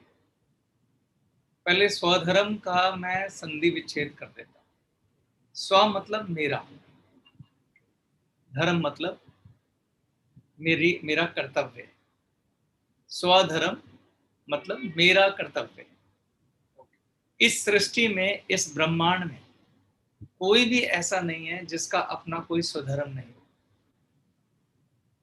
जैसे पृथ्वी का स्वधर्म है कि उसे 360 दिनों में, 365 दिनों में सूर्य के चारों तरफ चक्कर लगा। पृथ्वी का स्वधर्म है कि उसे 24 घंटे में एक बार अपना चक्कर धुरी पे पूरा करना है। चंद्रमा का स्वधर्म है कि वो 28 दिन में पृथ्वी के चारों तरफ चक्कर लगाएगा। आग का स्वधर्म है कि उसने जलाना ही है, चाहे कोई भी परिस्थिति हो। पानी का धर्म है कि स्वधर्म है कि उसे शीतलता प्रदान करनी ही है। ये सब चीजें क्या मैसेज देती हैं? क्या पृथ्वी ने कभी अपना स्वधर्म छोड़ा? अगर छोड़े तो क्या होगा? तो आपको प्रकृति एक मैसेज देती है कि आपका जो स्वधर्म है आपको उसे छोड़ना नहीं, और आपका स्वधर्म है उसी में रहना है, किसी दूसरे के स्वधर्म में नहीं जाना है। जैसे अगर किसी ने गलत काम किया है, अन्याय किया है, तो आपका स्वधर्म उसको दंड देना नहीं है। आपका स्वधर्म उस बात को दंडाधिकारी तक पहुंचाने का है, न्यायाधीश तक पहुंचाने का है। दंड देने का अधिकारी कौन है? न्यायाधीश, क्योंकि वो उसका स्वधर्म है। अगर इस सृष्टि में सभी लोग अपने स्वधर्म में रहें तो कहीं कोई परेशानी ना हो। समस्या शुरू तब होती है जब हम अपना स्वधर्म छोड़ देते हैं, और स्वधर्म का त्याग करना ही पाप है। पहले तो ये भी समझना पड़ेगा आपका स्वधर्म है क्या। वो पृथ्वी डिसाइड नहीं करती है कि मुझे 365 दिन घूमना है, या चलो मन कर रहा है 300 दिन घूम लेती हूँ, चलो आज मन कर रहा है मैं 100 दिन में थोड़ा स्पीड बढ़ा के पूरा एक चक्कर लगा लेती हूँ ना। वो विधाता के बनाए नियम है। जैसे आपको रोमश्री जी नियमों के तल पे ले गई थी, तो स्वधर्म भी एक लॉ है। एक नियम है जो विधाता ने बनाया, आपने नहीं बनाया। आपको विकल्प जरूर परमात्मा ने दे दिया है कि आप स्वधर्म पे चलेंगे नहीं चलेंगे, उसी से कर्मफल यानी कि प्रारब्ध तय होता है। अब जैसे कि आप में से ज्यादातर लोग बिजनेस कर रहे हैं, गृहस्थ हैं, उनके बच्चे हैं, पत्नी है, माता पिता हैं, भाई बहन हैं, तो आप गृहस्थ हैं, तो आपको समझना पड़ेगा गृहस्थ का स्वधर्म क्या है। कुछ लोग होते हैं जो सन्यासी हो जाते हैं, जिन्होंने घर बार त्याग दिया और सिर्फ ईश्वर की तरफ लग गए। तो सन्यासी के भी अपने स्वधर्म है। अगर वो किसी गुरु के शरण में चला गया है तो गुरु आज्ञा में रहना उसका स्वधर्म है, भिक्षा मांग के खाना उसका स्वधर्म है, और तपोवन में रहना उसका स्वधर्म है। लेकिन जो गृहस्थ है उसका स्वधर्म क्या है? पुत्र का स्वधर्म है माता पिता की सेवा करना, पत्नी का स्वधर्म है पति की सेवा करना, पति का स्वधर्म है पत्नी को लक्ष्मी स्वरूपा रखना, घर की लक्ष्मी बना के रखना, पुत्र का स्वधर्म है पिता की आज्ञा में रहना। ऐसे बहुत सारी चीजें मैं तो शॉर्ट में बता रहा हूं, और ये सब मैं ये नहीं कह रहा हूं कि मैं इसका पालन कर रहा हूं। बार बार जब मैं बोलूं तो मैं बहुत सी चीजों का मैं पालन कर पा रहा हूं, बहुत सी चीजों का नहीं कर पा रहा हूं। लेकिन जब मैं कह रहा हूं नहीं कर पा रहा हूं तो मैं अपने प्रति ईमानदार हूं और ईश्वर से प्रार्थना करता हूं कि मुझे मेरे स्वधर्म में रखो। जो सही है वो सही है, जो गलत है वो गलत है। पहले ये कहना पड़ेगा, उसके बाद अपने आप ईश्वर मदद करेगा। हमें अपनी गलती को जस्टिफाई नहीं करना चाहिए, उसके लिए कहानियां नहीं सुनानी चाहिए कि भाई मैं तो इसलिए ये काम करता हूं ना। सीधी बात है, तुम अपने स्वधर्म में नहीं हो और तुम्हें ईश्वर से प्रार्थना करनी है कि मैं स्वधर्म में रहूं। आप व्यापारी हैं तो व्यापार का अपना स्वधर्म है। जैसे अगर मैं आज की बात करूं, यहाँ पे आप जब इस कंपनी में हैं तो आपके 3 स्वधर्म हैं, कम से कम 3, और भी ज्यादा है पर 3 है। पहला, आप एक विक्रेता हैं, कस्टमर को, यहाँ पे कस्टमर और डिस्ट्रीब्यूटर दोनों एक ही संदर्भ में लिए जा सकते हैं। आप किसी व्यक्ति को हमारी कंपनी में लेके आते हैं, ज्वाइन कराते हैं, उसको कंपनी का डिस्ट्रीब्यूटर बनाते हैं, उसको प्रोडक्ट बेचते हैं। मैं पैनल के लोगों से पूछता हूं, देखिए आप में कौन क्या बोलता है, इस समय आपका स्वधर्म क्या होना चाहिए जब किसी व्यक्ति को आप अपने साथ जोड़ लेते हैं? कोई भी आप में से बोलना चाहे? हाँ बोलिए बोलिए। सबसे पहले तो उसके साथ अच्छे रिलेशन बनाना चाहिए और हमारा प्रोडक्ट के बारे में उसको अच्छा से, जो कैसे क्वालिटी के हैं और उसको कैसे व्यवहार करना चाहिए उसके बताना चाहिए। ईमानदारी से उसको बिजनेस में लेके आना चाहिए। जो हमारा बिजनेस प्लान है उसको ईमानदारी से देना चाहिए, ना कोई झूठ मूठ। हाँ कुछ सर, सबसे पहले अगर कोई मेरा ग्राहक या डिस्ट्रीब्यूटर बन रहा है, ट्रांसपेरेंट होकर उसके लिए कौन सा प्रोडक्ट बेहतर है, सबसे पहले मुझे वो बताना चाहिए।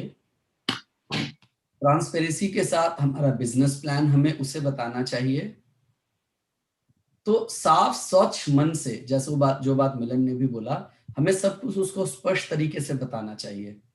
उसको हमारे साथ जुड़ने से क्या क्या फायदा है और क्या क्या लेगा तो फायदा है, हमें इस तरह की चीज सबसे पहले उसे बताना चाहिए। बहुत सुंदर, आप दोनों के जवाब खूबसूरत हैं। मैं एक ऐसे जवाब का इंतजार कर रहा हूं जो तय कर देता है कि स्वधर्म है या नहीं है। देखते हैं कौन बताता है। हाँ सर। जी हाँ सर, सबसे पहले उसकी पहचान होनी चाहिए। सबसे पहले वो किस तरह से बात कर रहा है, वो किस तरह से बात कर रही है, उसके हिसाब से हमें सब कुछ उसको बताना चाहिए। बिजनेस प्लान हो या प्रोडक्ट के बारे में हो, उसका सबसे पहले उसका स्वभाव जानना चाहिए, वो किस तरह का है। खूबसूरत, बहुत अच्छी बात। और प्रेम सर। हाँ बोलिए प्रेम। सर हमें पहले तो उस व्यक्ति से एक अच्छा हमारा रिश्ता तो होता ही है, फिर हम उसे के बारे में जानकारी लेके पहले उनकी आर्थिक स्थिति और जरूरतों के बारे में, पारिवारिक के बारे जानकारी हम लेंगे, तो हमें उनके जीवन में इस बिजनेस को करने की वजह भी समझ में आ जाएगी, ये बिजनेस कर सकता है, किस प्रकार क्यों कर सकता है। उसके बाद में उनके घर में जरूरी प्रोडक्ट के लिए जानकारी कि ये प्रोडक्ट आपके घर में इस्तेमाल होते हैं, दूसरे होते हैं, इसी जगह आप गैलरी का यूज करते हैं तो आपके बेनिफिट है। दूसरी बात है कि उनको जैसे मान लीजिए जिनको रिजल्ट मिल रहा है और उनके घर पे किसी की आवश्यकता है, उसका उपयोग और उसके फायदे बताकर उसे प्रोडक्ट दे सकते हैं, ताकि जब उसे संतुष्टि मिलेगी, रिजल्ट मिलेगा, तो और बेहतर तरीके से बिजनेस को करेगा। ओके, अब मेरी बारी। अब मैं आपको कुछ कहना चाहता हूँ। जो मैं अब बताने जा रहा हूँ वो एक ऐसा तरीका है कि जो आपको ना प्रश्न पूछने आपसे, अपने आप से, कि जो मैं कर रहा हूँ क्या ये मेरा स्वधर्म है। स्वधर्म को समझने को आप बिना कर्म योग के समझ नहीं सकते। स्वधर्म का मतलब है निष्काम भाव से किया हुआ कार्य और मन में ये विचार रहना कि मैं ईश्वर का काम कर रहा हूं और फल की मुझे कोई इच्छा नहीं है, वो अपने आप तय करेगा। अगर उसने मुझे डिसाइड किया राजा बनाना है तो बनाएगा, रंग बनाना है तो बनाएगा, जो मेरे लिए सबसे अच्छा और सबसे ऊंचा है वो अपने आप करेगा, मुझे कोई उसमें इच्छा नहीं रखनी। तो जब आप स्वधर्म करते हैं तो उसमें पहला लक्षण ये होना चाहिए कि वो निष्काम भाव से होना चाहिए, क्योंकि सारे फसाद की जड़ जो है वो सकाम है। जब काम, क्रोध, मोह, लोभ धर्म करते वक्त यानी अपना कार्य करते वक्त साथ रहता है तो अक्सर हम अपना स्वधर्म छोड़ देते हैं, अक्सर हम गलत काम कर जाते हैं। गुस्सा हो गया किसी से, लालच आ गया, लालच आएगा तो झूठ करेंगे, फरेब करेंगे, बेईमानी करेंगे, गलत बात बोलेंगे, है ना। तो स्वधर्म में का पहला लक्षण यह है कि वो निष्काम होना चाहिए, सकाम नहीं होना चाहिए। क्योंकि जब वो सकामी होता है तो सकामी का मतलब होता है काम के साथ, काम का मतलब होता है कामनाएं, क्रोध, मोह, लोभ, अभिलाषाएं, वो सब जुड़ जाती हैं तो वो आपको गलत काम करने के लिए प्रेरणा देती है। तो हमेशा स्वधर्म में आप पहला लिखिए निष्काम भाव होना चाहिए, दूसरा लिखे कि मैं ईश्वर का काम कर रहा हूं, ये भाव होना चाहिए कि भगवान ने मुझे ये काम करने के लिए नीचे भेजा। जैसे सदन कसाई को कसाई बना के भेजा था, तो भगवान ने मुझे नेटवर्किंग करने के लिए भेजा, डिस्ट्रीब्यूटर बना के भेजा और मैं उसका काम कर रहा हूं। फिर तीसरा अपने काम की परिभाषा लिखे, आप कर क्या रहे हैं। मैंने कहा था जब आप काम करते हैं तो उसमें स्वार्थ जमा परमार्थ होना चाहिए, तीसरी बात लिखिए, स्वार्थ जमा परमार्थ। अब मैं आपसे बोलता हूं कि जब मुझे किसी को गैलवे का डिस्ट्रीब्यूटर बनाना है तो मेरा भाव ये होना चाहिए कि मुझे इसका जीवन बदलना है। हे ईश्वर, मुझे ये काम जो आपने दिया है वो जीवन बदलने का काम देना, कि जिसे जो मुझ पे भरोसा करके आ रहा है, जो मेरा मित्र है, जो मेरा साथी है, मैं इसको ग्लेज में लेके आ रहा हूं तो मैं इसका जीवन बदलो। तो ये आप नेक्स्ट लाइन लिखिए, स्वार्थ प्लस परमार्थ, और मेरा भाव होना चाहिए कि मैं ये जो व्यक्ति आ रहा है इसका जीवन बदलना चाहता हूं। लिख लीजिए सारी बात, आपका स्वधर्म बता रहा हूं मैं आपको।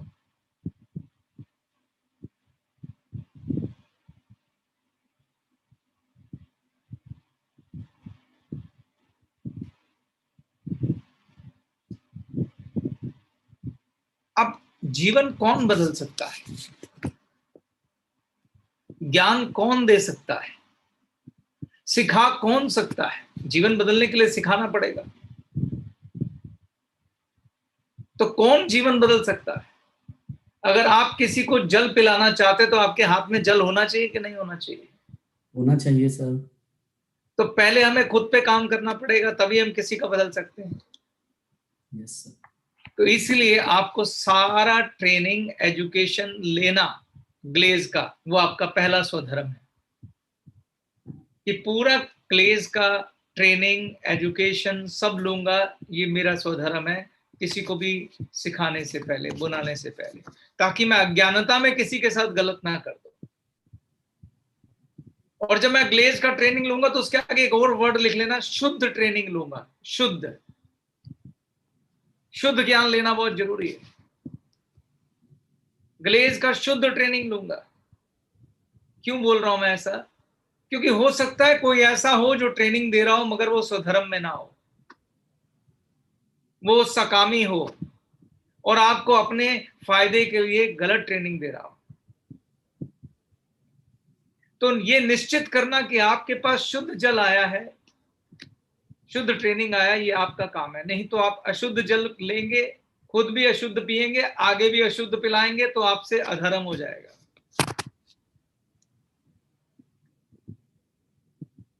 भगवान ने 2 आंखें आगे देखने के लिए दी हैं, पीछे नहीं। अगर पीछे से गंदा पानी आया तो आपका काम है उसे शुद्ध करके आगे भेजिए, ये आपका स्वधर्म है। क्योंकि आपके कर्म आपके साथ है। मैंने बार बार बोला, कोई गलत कर रहा है उससे कोई लेना देना नहीं, आपको सही करना है। आपका बॉस भगवान है, वो नहीं है। जवाबदेही आपको उसको है, उसी ने आपको कर्म फल देना है। तो आपके कर्म के जिम्मेदार आप होंगे। आप ये वाली बातें नहीं कर सकते कि मेरा अपलाइन ने गलत सिखा दिया, उसने गलत सिखा देना। आप गलत करोगे बद्दुआ और दुआ दोनों के हकदार आप ही होंगे। तो इसलिए लिखिए कि सबसे पहले मैं शुद्ध ट्रेनिंग लूंगा और खुद को एक ट्रेन डिस्ट्रीब्यूटर बनने के बाद, क्योंकि मेरे को ड्यूटी क्या मिली है, मैं ग्लेज का डिस्ट्रीब्यूटर हूं, तो जो ड्यूटी मिली है वो वैसे ही की जाएगी जैसे कंपनी ने बोली है। अपने लालच में, अपने उसमें कोई अधर्म नहीं करूंगा। उसके बाद जिस व्यक्ति को आप बुला रहे हैं, जिसको ला रहे हैं, अब उसके प्रति आपका स्वधर्म क्या है? आपके पास शुद्ध जल आ गया, सही ट्रेनिंग आ गई, सही ज्ञान आ गया। अब जो कुछ ने आपको बोला, पूरी पारदर्शिता के साथ उसको हमें पूरा प्लान बताना है। कोई झूठ नहीं, कोई फरेब नहीं, कोई गलत बात नहीं। जो यथार्थ और सत्य है वो उसे बताइए। चाहे जो मेहनत होनी है वो भी बताइए, जो बिजनेस प्लान है वो भी बताइए, और उसको भी उस शुद्ध ट्रेनिंग का ज्ञान कराइए जो आपने की है।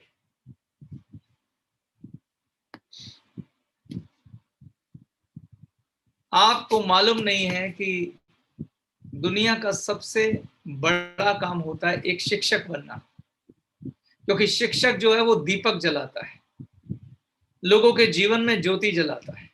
तो आपका ज्ञान जितना श्रेष्ठ और शुद्ध होगा, उतना ज्यादा आप लोगों के जीवन में ज्योति जलाएंगे। तो जब ज्ञान भी दें तो परमार्थ और स्वार्थ दोनों का दें। उसे बिजनेस भी सिखाएं और उसे ये जो ज्ञान आपको मिल रहा है ताकि उसके जीवन में खुशियां भी आए, ये भी सिखाएं। उसको आप थीटा भी कराएं, उसको प्रेरणा दें कि भाई दान भी कर। मैं सभी अपलाइन का आह्वान करता हूं जिनके पास टीमें हैं, कुछ ना कुछ परमार्थ का कार्यक्रम अपने अपने नेटवर्क में चलाएं। और परमार्थ खाली पैसों से नहीं होता, परमार्थ किसी भी तरीके से हो सकता है। परमार्थ सेवा है। जैसे सिखों में सेवा करते, लोग लंगर चलाते हैं, लोग जाके दूसरों के जूते तक पॉलिश करते हैं। परमार्थ सेवा है। आप खून दान दे के भी परमार्थ कर सकते हैं, आप पेड़ लगा के भी परमार्थ कर सकते हैं, आप जीवों को रोटी खिला के भी परमार्थ कर सकते हैं। वैसे परमार्थ आपके घर से पहले शुरू होता है। अपने माता पिता की सेवा जरूर कर लीजिएगा सबसे पहले। ये ना वो बेचारे भूखे बैठे और आप बाहर परमार्थ कर रहे हैं।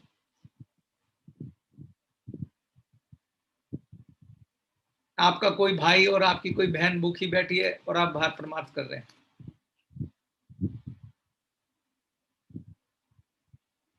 तो मैं आपसे कह रहा था कि जब आप अपनी डाउनलाइन को, जिसे आप लेके आए हैं, उसके प्रति आपका जो स्वधर्म भाव होना चाहिए वो क्या होना चाहिए? अगर मैं कहूं निष्काम स्वधर्म भाव डाउनलाइन के लिए क्या होना चाहिए, ये प्रश्न है मेरा। निष्काम स्वधर्म भाव डाउनलाइन के लिए क्या होना चाहिए? कौन जवाब देगा आप में से?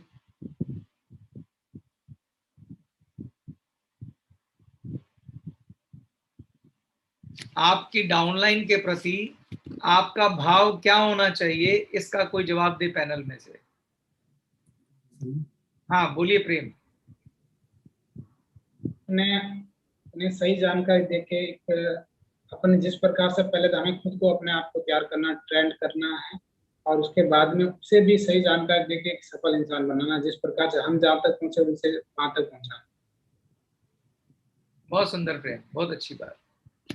आपका भाव ये होना चाहिए कि ये व्यक्ति मेरी वजह से इस कंपनी में आया है, ईश्वर मुझे शक्ति देना कि मैं इसका जीवन बदल दूं।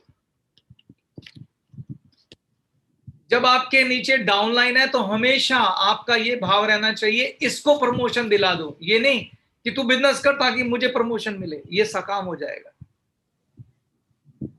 देखो कितना सुंदर बिजनेस है हमारा। आप हमेशा ये भाव रखिए कि मुझे डाउनलाइन को प्रमोशन दिलाना है, अपनी चिंता नहीं है। अपनी चिंता वो करेगा। आपके नीचे 5 डायरेक्टर हैं, अगर आपने उनको प्रमोशन दिला दिया तो आपका अपने आप होगा कि नहीं होगा? होगा ना। तो बात लेकिन भाव की है। आपके प्रमोशन का फल उसने दे देना है, मगर आप जिन लोगों को लेके आ रहे हैं, जिन्हें आप कह के लाए हैं तेरा जीवन बदल सकता है, उसके लिए आप 100% प्रयास करिए।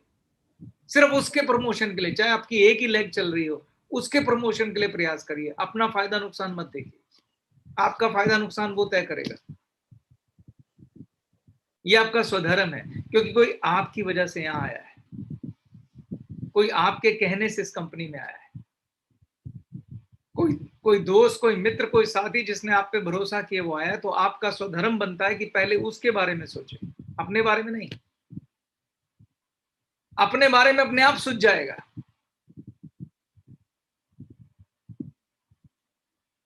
उसे पूरी प्रोडक्ट की ट्रेनिंग दीजिए, जैसा प्रेम ने बोला, खुद सीखें और सिखाएं।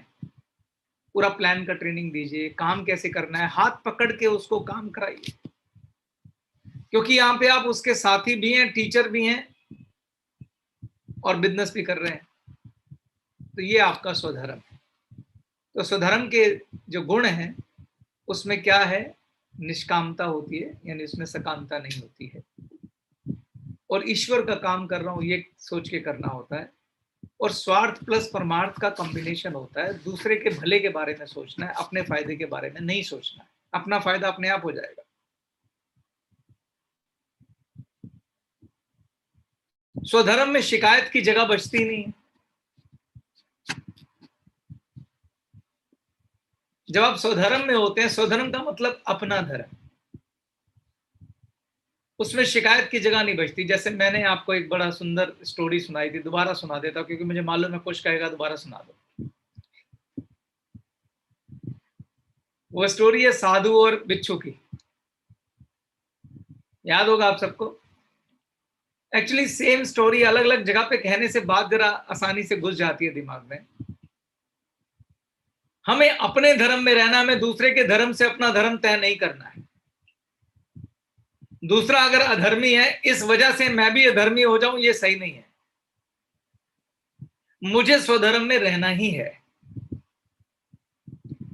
कई लोग मैंने देखा शिकायत करते हैं, हमारी अपलाइन गलत, हमारी डाउनलाइन गलत, ये गलत, वो गलत, ऐसा गलत, वैसा गलत, मेरा बड़ा भाई गलत, मैं अपने माँ बाप की सेवा इसलिए नहीं करता क्योंकि मेरे माँ बाप गलत, मैं अपने पति की सेवा क्यों करूं, उसको भी ध्यान रखना चाहिए मेरा, मैं ऐसा क्यों करूं, वो करता है क्या ऐसा? हम में से ज्यादातर लोग अपना धर्म दूसरों की वजह से डिसाइड करते हैं, जबकि शब्द क्या है? स्वधर्म, मेरा धर्म।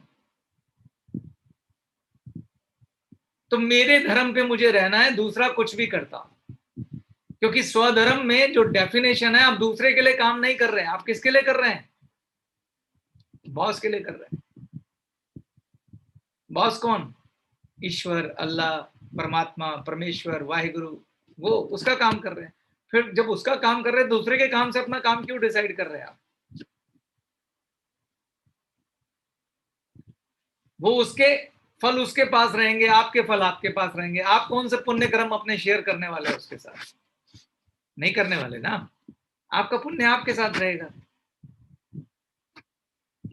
तो शिकायत, जो स्वधर्मी होती है उनकी शिकायत बहुत, वो न्याय वाले होते हैं मगर शिकायत नहीं करते। न्याय और शिकायत में 2 फर्क है, अभी बताऊंगा उसके अंदर। तो उनकी शिकायत नहीं होती है, वो स्वधर्म में रहते हैं। अगर एक, जैसे उदाहरण देता हूं, माँ केकई है।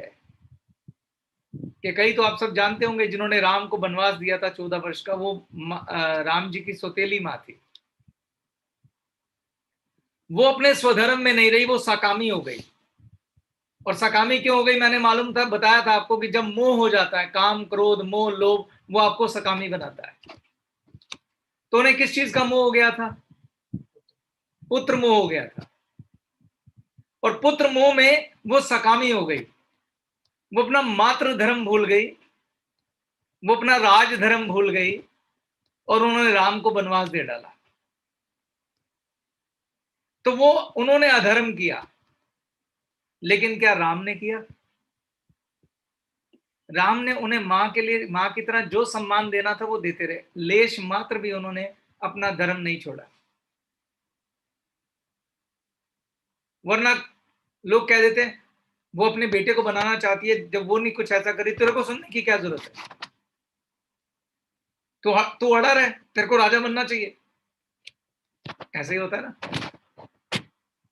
लेकिन राम ने ना, माता आज्ञा हो गई है। वो सकामी थी निष्कामी थी, वो उनकी प्रॉब्लम है। मैं स्वधर्म में रहूंगा, मैं अपने पुत्र धर्म का पालन करूंगा और मैं वनवास जाऊंगा।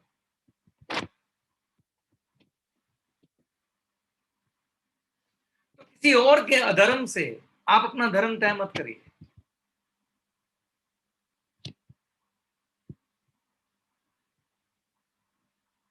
आपके भाई से आपको शिकायत है, हो सकता है उसने भाई धर्म ना निभाया, पर आप अपना निभाइए। आपकी बहन ने, आपके जीजा ने आपके साथ हो सकता है अच्छा ना किया हो, आप अपना भाई धर्म निभाइए।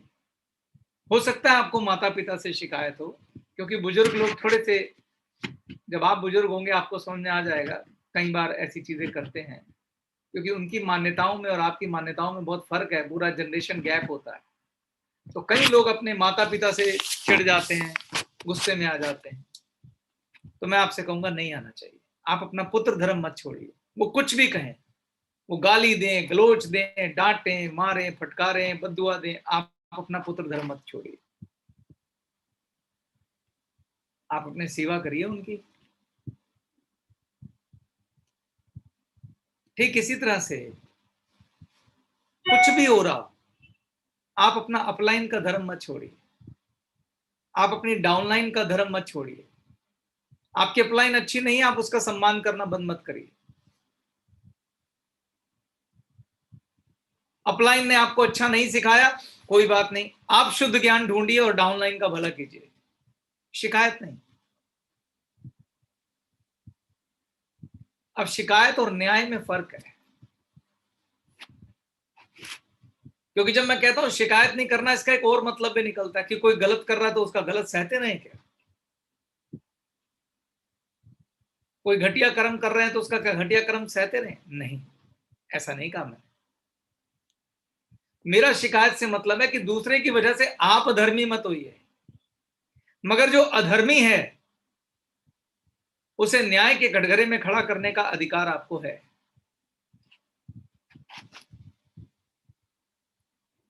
मेरा सिर्फ इतना कहना है कि किसी और के अधर्मी होने की वजह से आप अपना धर्म बदलकर जस्टिफाई नहीं कर सकते। सॉरी, मैं वो कहानी भूल गया जो बिच्छू और साधु की थी, वो मैं सुना देता हूं। एक बार एक साधु अपने शिष्यों के साथ जा रहे थे। रास्ते में एक छोटी सी जो नदी बहती है, छोटी सी, वहां पर उन्होंने देखा कि एक बिच्छू जो है, बिच्छू वो डूब रहा था। तो साधु का मतलब ही है जिसमें बहुत करुणा होती है। साधु का मतलब ही है जो संत है, जिसमें लेश मात्र भी क्रोध नहीं होता, वो ही साधु है। जिसने सबको साध रखा है वो साधु है। तो उसने क्या किया, उसने उस बिच्छू को बचाने का प्रयास किया। साधु ने जब उसने बचाने का प्रयास किया तो उस बिच्छू ने उनको डंक मार लिया। तो बिच्छू ने साधु ने अपना हाथ झटका और फिर से उस बिच्छू को बचाने का प्रयास किया। जब फिर से प्रयास किया उसने फिर से डंक मार लिया, मगर उन्होंने फिर भी अपना हाथ झटका और तीसरी बार फिर प्रयास किया। जब तीसरी बार प्रयास किया तो उसने फिर डंक मार लिया। अब उनके शिष्यों से रहा नहीं गया। उन्होंने कहा, हे गुरुदेव, आप कैसे हैं? ये उद्दंड बिच्छू आपको डंक पर डंक मार रहा है और आप फिर भी इस पे दया करे जा रहे हैं। छोड़िए, इसको डूबने दीजिए। उन्होंने कहा, नहीं, बिच्छू का धर्म है, बिच्छू का स्वधर्म है डंक मारना, और मेरा स्वधर्म है दया करना। जब वो अपना स्वधर्म नहीं छोड़ रहा तो मैं क्यों अपना स्वधर्म छोड़ूं?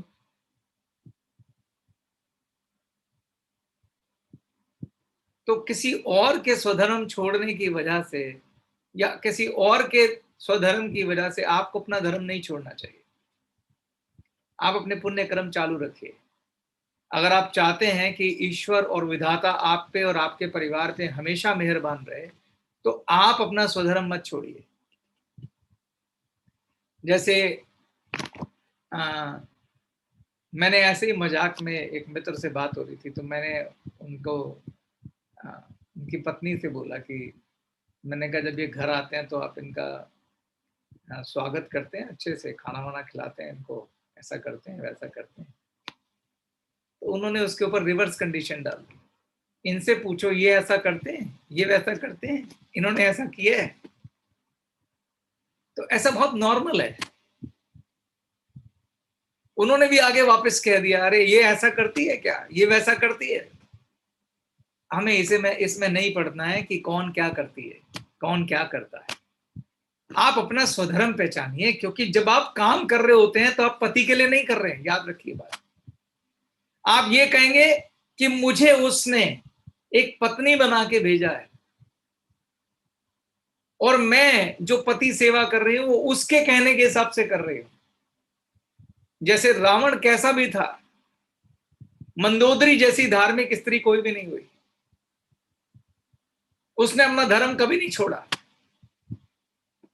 तो मंदोदरी का बहुत सम्मान है भारतीय शास्त्रों में। आप में से शायद कुछ लोगों को नहीं पता होगा, लेकिन मंदोदरी जो रावण की पत्नी है, जो श्रेष्ठ 6 स्त्रियां पूरे इतिहास में मानी जाती है, उनमें से एक मंदोदरी भी है। तो किसी और के धर्म से उन्होंने अपने, जबकि उनके पति क्या किया, उन्होंने वो पराई स्त्री को उठा के ले आए, मगर उन्होंने अपना धर्म नहीं छोड़ा। पर मैं ये भी नहीं कहूंगा कि अधर्मी को न्याय के कटघरे में नहीं खड़ा करना चाहिए, क्योंकि वो भी खराब है। पर न्याय के कटघरे में खड़ा करते समय भी आपको स्वधर्म में रहना है। किसी ने गलत किया, ये नहीं कि आप खुद ही दंड देने चले गए उसको, वो आपका काम नहीं। आपका काम है उसको सही दंडाधिकारी तक उसके अधर्म को पहुंचाना, फिर वो दंडाधिकारी करेगा। और वो दंडाधिकारी भी अधर्म करे तो वो उसका अधर्म है, उसकी वजह से हमें अधर्म नहीं करना है। हम स्वधर्म में रह के प्रयास करते रहेंगे और हर पल ये भाव रहेगा, ईश्वर ये आपका काम कर रहा हूं, फल की सिचुएशन आप ही जानो, क्योंकि आपको अच्छे से पता है क्या हो रहा है, क्योंकि वही लीलाधर है। तो ये स्वधर्म है। सरबजीत जी, अगर आपको लगता है कुछ और बोलना है तो मैं बोल देता हूँ। सर, आपके कहने के बाद कुछ शेष बचता नहीं है, लेकिन जैसे राजश्री जी ने कहा कि मन करता है कि सुनते ही रहो, आप बोलते ही रहो और हम सुनते ही रहे।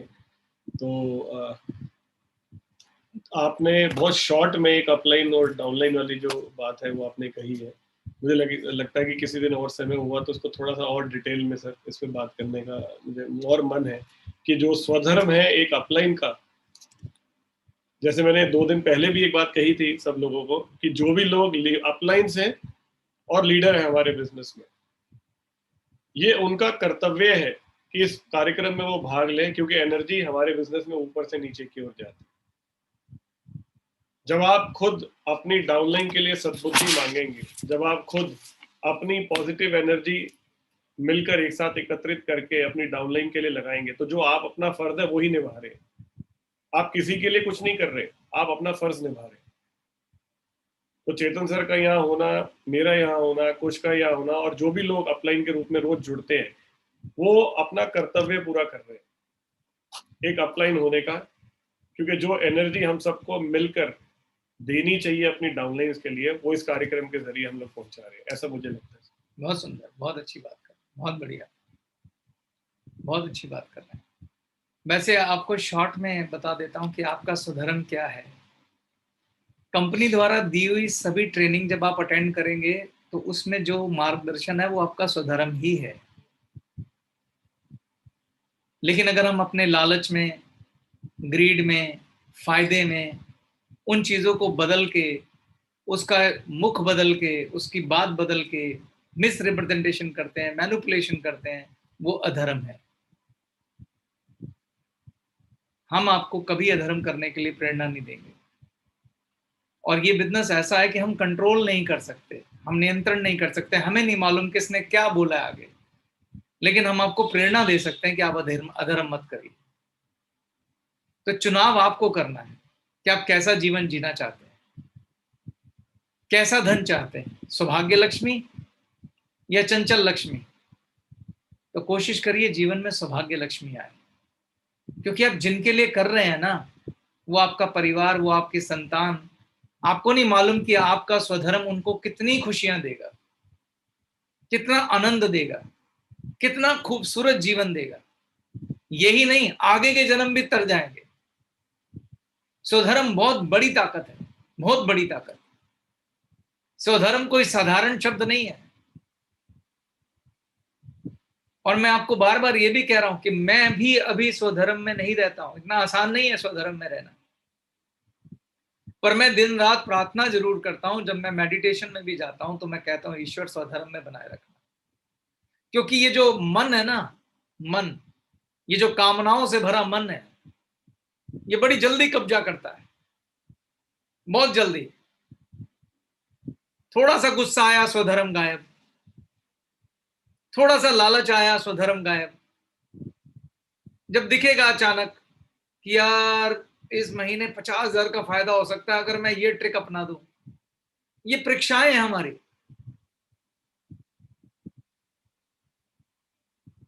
जैसे हरिश्चंद्र की परीक्षा हुई थी, तो जो लोग परीक्षाओं में खरे उतरते हैं उनको बाद में समझ में आता है कि जब उन्होंने 50,000 के लिए सैक्रिफाइस किया था, एक्चुअली उसका 5 करोड़ मिलने वाला था।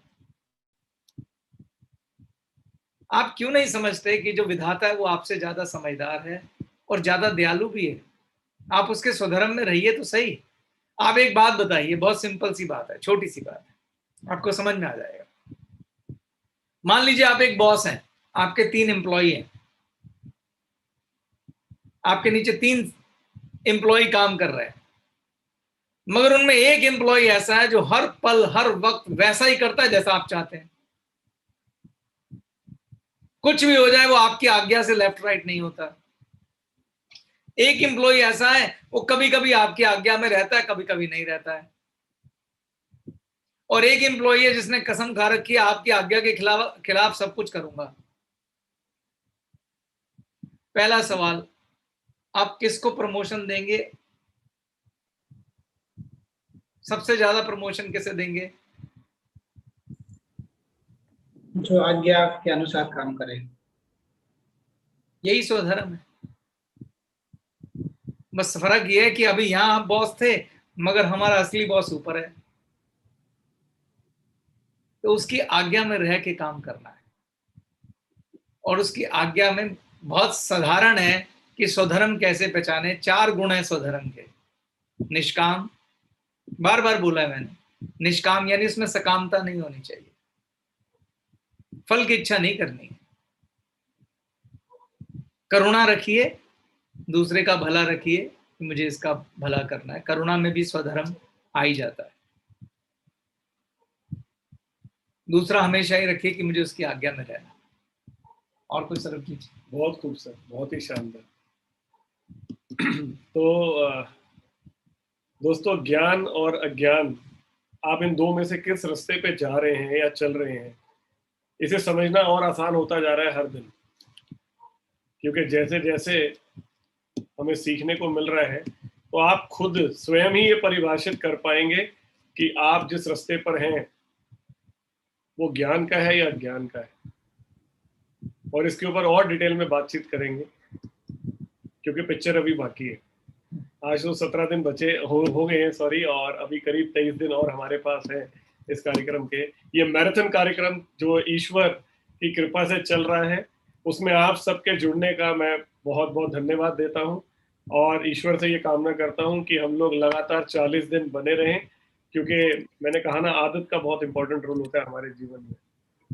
और अगर वाकई में आप इस कार्यक्रम को एंजॉय कर रहे हैं तो फिर बात नहीं है, उसे बार बार करने का मन करेगा ही करेगा। इसलिए बहुत सारे लोग कहते हैं कि अब तो हम घड़ी देखते हैं कि सुबह 10 कब बजने वाले हैं, 10 कब बजेंगे, तो यानी मजा आ रहा है।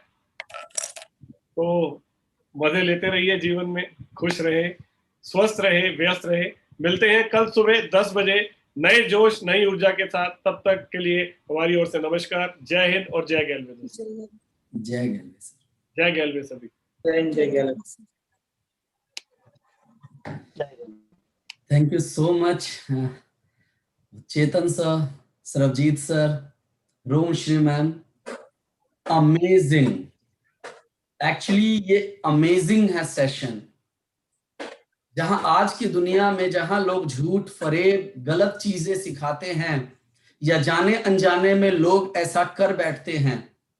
जिस तरह से हम अपने घरों में उलझनों में उलझे हुए हैं, जैसा कि राजश्री मैम ने बोला था कि ये जो ज्ञान वाकई में ऐसा है, जब चेतन सर बात करते हैं, सरबजीत सर बात करते हैं, तो लगातार सिर्फ और सिर्फ सुनने का मन करता है।